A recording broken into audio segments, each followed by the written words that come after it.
Okay, the easiest way to make sure that you know this is just to go front to back or back to front and make sure that you can name everything that you see.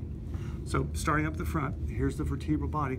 The anterior longitudinal ligament would be there, vertebral body, and we can actually see the posterior longitudinal ligament right here.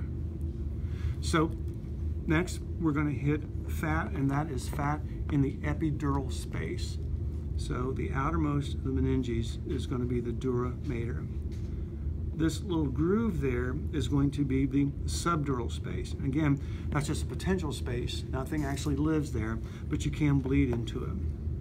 So the next of the meninges will be the arachnoid mater. And that's going to be right here.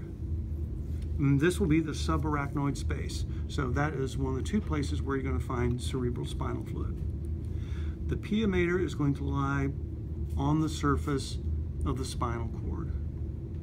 These extensions of the pia mater out laterally are the denticulate ligaments. Then we get into the spinal cord itself. Here's the anterior median fissure. So this would be the anterior white column, lateral white column, and the posterior white column. This is going to be the posterior median sulcus right there. In the center we have the gray matter, so those are going to be the cell bodies of neurons.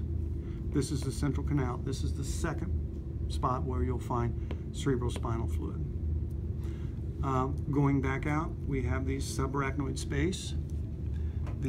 That gray surface is the arachnoid mater.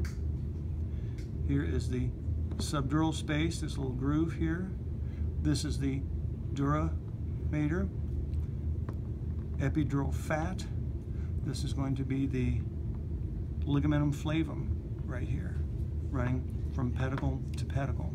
Now going back in here, so we're going to have the ventral root, that is purely motor. The dorsal root, which is purely sensory. The swelling here is the dorsal root ganglion. And so this would be the dorsal ramus, and this is the ventral ramus. And that's everything.